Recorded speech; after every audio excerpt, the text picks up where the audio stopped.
Some people are funny accidentally. And funny accidentally. Those are the best kind. But going up there to do it is a completely different thing. Right. Because now you're demanding people find the shit you find funny to find it just as funny as you do.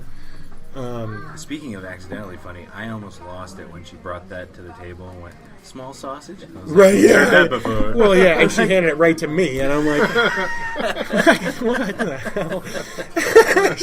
she looks right at me when she says small sausage. I about lost it.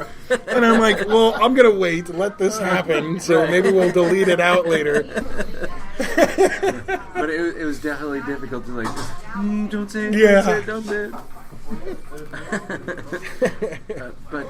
Okay, so growing up, it was definitely mom, dad, Uncle Tuffy. Yeah. Okay. Now, I hate to delve like too terribly deep, but you spoke briefly about your mother. Yeah. You said she was in your life until 12. Yeah, she died when I was 12. And what happened? She had several different cancers, breast cancer being the one that they were really fighting like for the third time.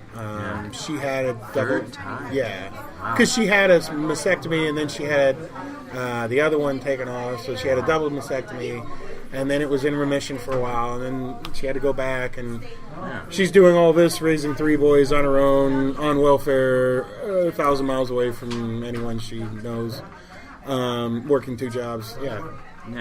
So And I was thinking about this the other day because my birthday's tomorrow, and my last birthday with my mom, she actually had come home in between jobs to drop off a cake so I could celebrate my birthday while she goes back to work. And I remember she brought this cake, and the cake was like an adult cake. There was like a naked lady in a champagne glass or a martini glass, and it said something like "Hope your birthday is balls to the walls" or something goofy like that or whatever. And for a 12th birthday, that's a kick-ass mom. That's just it. She knew she wasn't going to be there for my 13th. Okay. So she wanted to grab something to kind of show my maturing, and she puts the candle in there, and I remember she had set it out there, and she went back in for something, and I remember she was crying in the kitchen, and my brother Kurt had gone in there and said something to her, and I don't know what's going on, I don't know why I was so upset or whatever, and she comes out and gives me a hug, happy birthday, and she went to work. Well, she's been taking care of her cancer and everything else. But I was thinking of that the other day, and got me going. But that 12th birthday was the last one I got to spend with her, and she ended up. She was in the hospital, being taken care of. Like she had, I don't know what it was. Like she had organs failing, things like that. We had to go into the hospital, and while she was in a coma, the pneumonia. She had pneumonia, and she died from pneumonia. She had battled cancer for the last 5 years of her life, but it was pneumonia that ended up killing her. That's while she passed away while I was in the other room watching It's a Wonderful Life. Wow. Yeah. Do you think that kind of had a impact on how you I guess what I'm trying to say is, do you think humor kind of helped you cope in a way? Because really, in the short of it, this podcast is about how comedians, any kind of artist, uses their craft to kind of cope with the world around them. Because medicines can work great for some people, and for some people they don't. But humor for those people, kind of generally, natural, your artistic expressions are what help get you through. So, do you think that kind of humor has always been sort of my default? When I was little, I was picked on a lot. I was a fat kid. I never let it bother me. If someone was bullying me, I'd stand up for myself. A lot of times, if I notice people, wouldn't let it go, because like I said, I would stand up for myself. Someone would fuck with me, and I'd let them know that they can't do that, or I would say something funnier and make them look stupid. Right. You know what I mean? You call me Fatty McFatterson, and it's like, really, that's all you got? What, are you retarded? Right. And I'd sit there and I'd boost them out with whatever, but that humor was always something I'd go to. During that time, it wasn't a lot of humor involved. It was a lot of thinking and wondering, and you're 12 years old. You're not thinking about your future. You're just I don't know what to do. What's going on now? When I used humor more as a coping mechanism for the divorce when we moved to Arizona than I did after the death and I moved back. When I moved back, I really straightened up. Like, for a couple years there, I was, straight A honor roll student, and there was nothing, clean room all the time, everything else.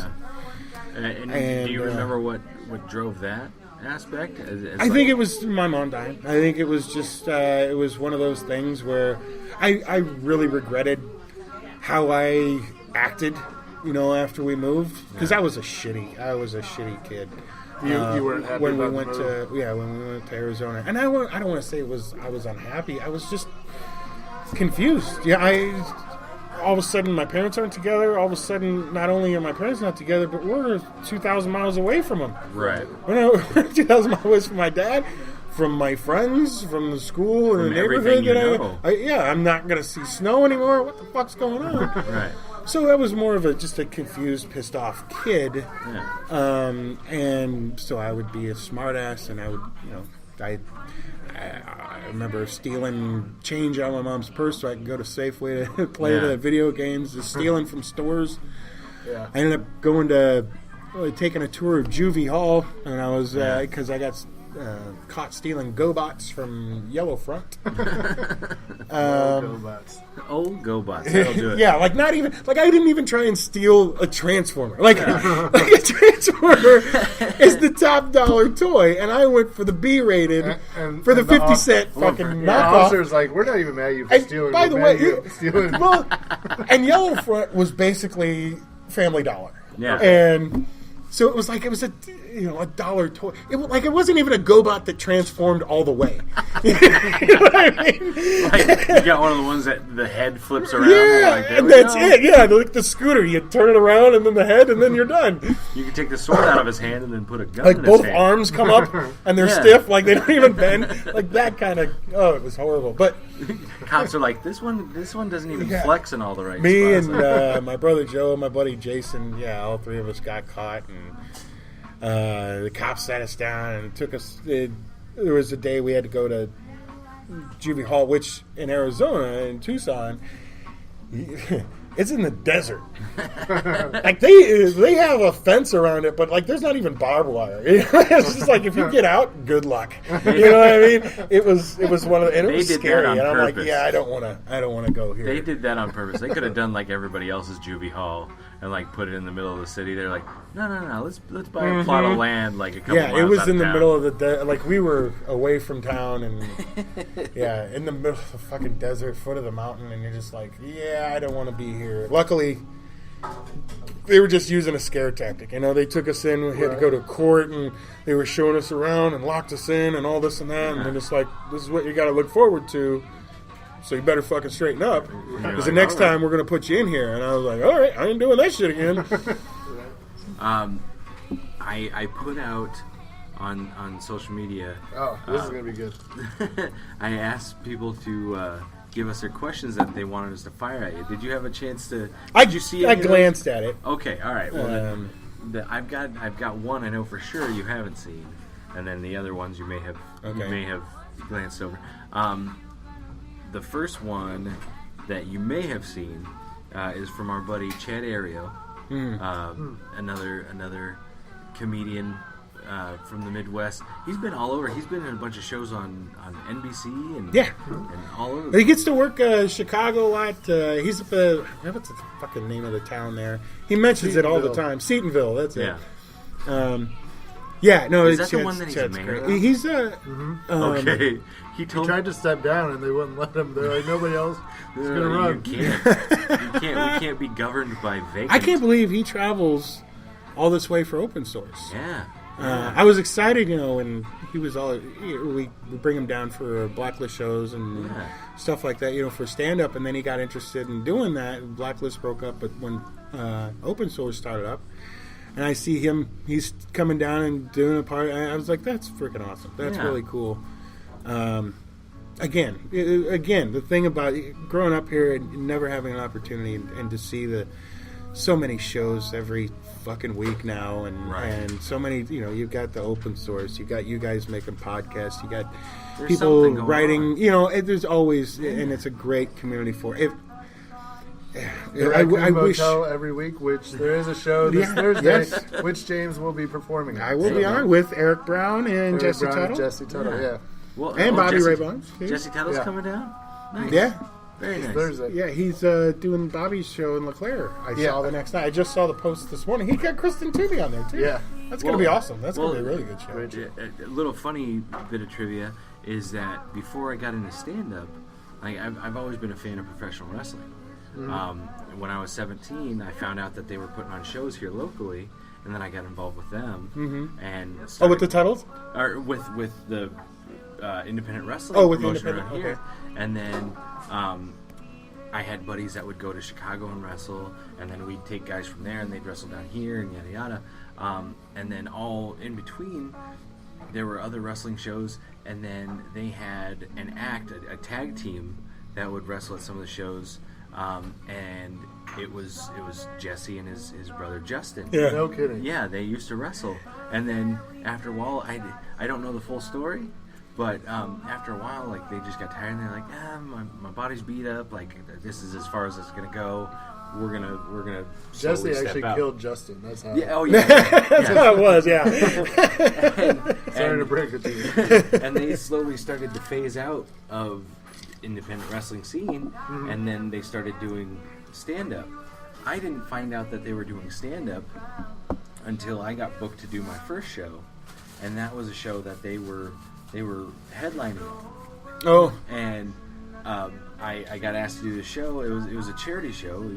Chris Starman. Oh yeah, the Dubstep or Dubstar. Yeah. He called me up one day and he said, hey, I'm putting on a charity show. I'm looking for more comedians. I always thought you were funny when I was drunk. Can you come help us out? I was like, sure, why not? Hung up the phone. I was like, what am I gonna say? And then I went and did the show. Jim Peterson was there. His wife at the time, Edie, was there. A couple other guys, and then the Tuttle twins were the co-headliners, and they had this awesome act where they back and forth, and the other one would bounce. It was brilliant. Yeah, they're great. And so it's just funny to see that the Tuttle twins have kind of every time I'm thinking, well, I'm gonna go try this thing that nobody else, and the Tuttles are here. and what's even better is that they were great at wrestling. They had a great act when it came to the wrestling shows, and then transitioning to stand-up, it only seems like they're just as great over here, but they've really found their knack. They're fantastic showmen. Yeah, absolutely. They're professionals, and absolutely love working with them every time I get a chance to. Great guys, yeah. What they've done in Champaign is just fucking fantastic. Yeah. I can't say enough for what they do for comedy, for that scene, for any scene that they get to be involved in. When they were in Peoria, they did a lot. Yeah, every bit of effort that they took with them out of wrestling and putting to stand up is when we were still crawling and trying to make something happen around here. Yeah. Tuttles were happy to be a part of it, Absolutely. We were doing craft mics and shows. And, come on up and all right, sure, I'll come up. We'll help. They were helping us trudge through the muck, just like everybody else. Absolutely. Those are people who I admire in comedy. Is the ones that not only do it because they love it, but also try and help make sure it keeps make the going. Craft better. Yeah, make it better. Get other people involved. What they do down there is just it's fantastic. That's the best way I can put it. They've created a scene and not only nurtured it, but you have so many other people that got involved that are just as passionate about it, that if they do step away, there's still something there that they would have to, that scene would have to try